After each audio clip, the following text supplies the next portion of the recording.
قبل ما نبدأ رحلتنا في عالم الفيلم ده وملخصه، خلونا كده نصلي على النبي صلى الله عليه وسلم في الكومنتات، ونورونا بلايك حلو زي قلوبكم الطيبة. الفيلم بيبدأ كده بيلينا بيلوفا اللي عاملة دورها فلورنس بوغ، وهي بتتسحب كده بالراحة على مختبر زي الحرامية بالظبط، تخبط في كام حارس كده وتكهربهم لحد ما تلاقي الحاجات اللي الكونتيسة فالنتينا دي فونتين جوليا لويس دريفوس بعتاها عشان تجيبها المجموعة اسمها أوكس. في واحد عالم هناك بيحاول يوقفها ويحذرها من شغل فالنتينا في مشروع سنتري، بس هما الاتنين يتخانقوا والعالم ده بالغلط يضرب نفسي بالنار في وشه. يلينا تنجح في إنها تاخد اللي هي عايزاه وتفجر المختبر ده قبل ما تبلغ فالنتينا إنها خلصت المهمة. في نفس الوقت في واشنطن العاصمة، باكي بارنز سيباستيان ستان ده عضو في الكونجرس وحاضر جلسة محاكمة عشان يعزلوا فالنتينا دي بسبب إنها بتعمل عمليات سرية. مساعدتها اللي بتثق فيها ميل جيرالدين فيسوانافان ماشية وراها خطوة بخطوة. فالنتينا تدافع عن نفسها وتقول للمحكمة على حكاية ريد هالك، وإن المنتقمين خلاص مبقوش موجودين عشان ينقذي الدنيا وقت الأزمات، فهي شايفة إن اللي بتعمله صح ومبرر. بعد كده يلينا تروح تزور أليكسي شوستاكوف اللي هو الحارس الأحمر ديفيد هاربور في بيته وهو قاعد لوحده. يلينا بتشتكي من شغلها اللي بقالها سنين بتعمله ولسه زعلانة على موت ناتاشا. بعد ما تتكلم مع أليكسي، يلينا تتصل بفال عشان تاخد مهمتها اللي بعدها. فالنتينا تطلب من يلينا إنها تروح مكان اسمه الخزنة أو ذا فولت، وتحديدا عشان تنتقم على واحدة اسمها آفا ستار اللي هي جوست هانا جون كامن. أول ما يلينا توصل هناك وتجهز عشان تضرب آفا، تتفاجئ إن جون ووكر اللي هو العميل الأمريكي وايت راسل بيهجم عليها، وبعدين تتضرب نار عليه من أنتونيا دريكوف اللي هي تاسك ماستر. فالنتينا تحاول تمسح أي دليل واللي من ضمنه القتلة دول. آفا تحاول تعدي من الأبواب بس جهاز بيطلع صوت قوي جدا يعطل قواها. يلينا تلاقي مصدر الطاقة بتاع الجهاز ده ووكر يكسره. يلينا تلاقي نفسها في ذكرى من ذكرياتها، تشوف نفسها وهي طفلة صغيرة فايلت ماجرو بتغري بنت تانية اسمها أنيا أليكسا سوينتون عشان تروح معاها الغابة وتتعدم كجزء من أول اختبار ليها في الغرفة الحمراء. يلينا تصحى من الذكرى دي، وده عشان لمست إيد بوب بالغلط. هما الاتنين ومعاهم ووكر وآفا بيحاولوا يلاقوا مخرج من الكابو. بوب يقترح إن هما يطلعوا لفوق بإنهم يشبكوا أذرعهم في بعض ويمشوا على الحيطان. فالنتينا كانت في حفلة ومعاها ميل، وباكي كمان كان موجود وشغال مع عضو الكونجرس جاري ويندل بيرس عشان يوقعوا فال.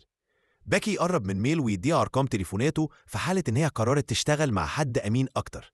ميل تشوف تسجيلات كاميرات المراقبة اللي في الخزنة وتبلغ فالنتينا إن الأهداف بتاعتها اتحدد. فالنتينا تجيب فريق من المرتزقة للقبو عشان يخلصوا على يلينا ووكر وآفا، بس أمرتهم إنهم ما يقتلوش بوب لأنه الناجي الوحيد من تجارب مشروع الحاس. القتلة دول حاولوا يلاقوا طريقهم الخاص عشان يهربوا من المرتزقة، وفي الآخر تنكروا في الدروع بتاعتهم عشان يخرجوا. الحراس منعوهم من الهروب، فبوب خرج من عربية الهروب ولفت انتباههم ليه عشان التانيين يقدروا يهربوا. المسلحين ضربوا نار على بوب بس هو متصابش، وده فاجئ فالنتينا. بوب طار لفوق في السماء بس فقد الوعي على ارتفاع عالي، فوقع تاني في القبو قبل ما فال ورجالتها يقدروا يمسكوه. يلينا ووكر وآفا ماشيين في الصحة بيدوروا على مخرج. آفا تجيب تاسك ماستر، ويلينا لاحظت إنه كان ضحية للظروف اللي هم فيها دي. الصبح أليكسي لاقيهم التلاتة وهو كان متنكر في زي سواق ليموزين فال، واكتشف إن يلينا مستهدفة. يلينا تتكسف من شكله اللي هو بيه ده، ليموزين وشة وبالعافية يعرف يسوقها، بس يركبوا ويبدأوا يهربوا. موكب عربيات نص نقل يبدأ يطاردهم الأربعة، والمرتزقة بيضربوا عليهم نار. آفا تحاول تستخدم قواها بس شعاع صوت تاني أقوى يمنعها، بس الأربعة ينجحوا في الهروب لما باكي يستخدم القنابل اليدوية بتاعته عشان يدمر العربيات النص نقل دي، بس هو يرمي سلسلة على الليموزين وتخليها تتقلب. بوب يصحى ويقابل فالنتينا اللي بتقنعه إنه بصفته الحارس عنده قوة إلهية. تلمس إيده وتتذكر طفولتها لما نادت راجل بالغلط لبيتها وده خلى أبوها يتقتل. بوب يوعد فال إنه هيقدر يتحكم في قوة. باكي يمسك يلينا وأليكسي ووكر وآفا. ميل تتصل بباكي عشان تحذره من خطط فالنتينا مع بوب سنتري، خصوصا إن سجلات بوب بينت إنه كان مش مستقر عقليا لما تجند للتجربة. باكي قعد الأربعة عشان يطاردوا فالنتينا ويوقفوا أي خطط ليها مع سنتري، فالنتينا سمعت ميل وهي بتحذر باكي وشرحت اعتقادها إن في أشرار والأسوأ منهم، ومع إنها عارفة إنها شريرة بس هي عايزة تمنع الأشرار إن هم يسيطروا. فريق الرعد الثاندر بولتس، وده اسم الفريق الساخر هير الرسمي اللي اتقال عليه بعد ما اكتشفوا إن ده اسم فريق الكورة بتاع يلينا، يدخلوا المدينة ويقتحموا برج المراقبة بتاع فالنتينا اللي كان مقر المنتقمين زمان، ويحاربوا الحراس بتوعها قبل ما يركبوا الأسانسير. يلاقوا فالنتينا وبوب في وشهم، وبوب ده لابس بدلة جديدة وبقى سنتري. الفريق يحاول يوقف سنتري بس كل هجماتهم مش بتعمل فيه حاجة، وهو يضرب الكل لدرجة إنه يقطع دراع باكي اللي معمول من الفايبرانيوم ده.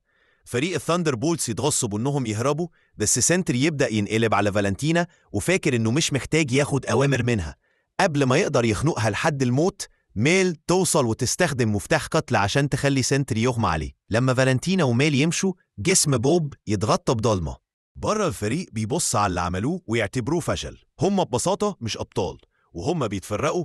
أليكسي يلحق يلينا اللي بتنهار بسبب انشغالها بحياتها كلها ما عدا شغلها ووحدتها وإدمانها على الكحول. أليكسي يقول لها كلمتين كده يحفزها ويذكرها إنها أعظم مما تتخيل. وهما بيتكلموا ويهتفوا، ينضموا الحشد بيبص على السما عشان يشوف سنتري اللي بقى دلوقتي الفراغ، يستخدم قدراته ويحول سكان نيويورك لظلال. باقي فريق الصواعق يتلموا تاني عشان يساعدوا المدنيين، بس الفراغ يغطي المدينة كلها بضلمة حلكة. يلينا تقرر إنها تدخل الفراغ بنفسها وتوقف سنتري. دخلت في سلسلة ذكريات ومن ضمنها الذكريات اللي كانت مع أنيا، محاولت تجري وتحارب صدمتها اللي فاتت لحد ما وصلت لأوضة فيها بوب شكله طبيعي وقاعد هناك. ذكرته المؤلمة بيتم استغلالها من أبوه، وأمه بتلومه عشان بيخلي الموضوع أسوأ لما بيحاول يدافع عنها. يلينا حاولت تقنعه إنه يخرج من كآبته زي ما كانت قالت له قبل كده، إنه يدفن مشاعره السلبية جواه بدل ما يتعامل معاها صح. باقي الفريق دخلوا الفراغ بس بوب اللي في الفراغ يسخر منه ويتغلب على الباقيين. بدأ يضرب في الفراغ بس ده اللي الفراغ عايزه منه. يلينا جرت في وسط الخراب وراحت عشان تحضن بوب وتفكروا إنه مش لوحده. الصاعقون انضموا لحضن جماعي كده وده خلى بوب يهدى ويقدر يخرج من الفراغ. باقي المدينة وسكانها رجعوا طبيعيين. بره الفراغ بوب مش فاكر أي حاجة حصلت.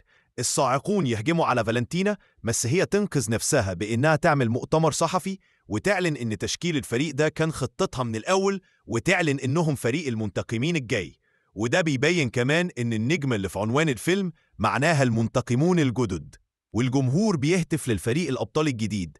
يلينا تفكر فالنتينا إن ده معناه إن مؤخراتها بقت بتاعتهم دلوقتي. أليكسي يروح سوبر ماركت ويلاقي المنتقمين الجدد طالعين على علبة حبوب ويتيز، إشارة الكلام قاله قبل كده.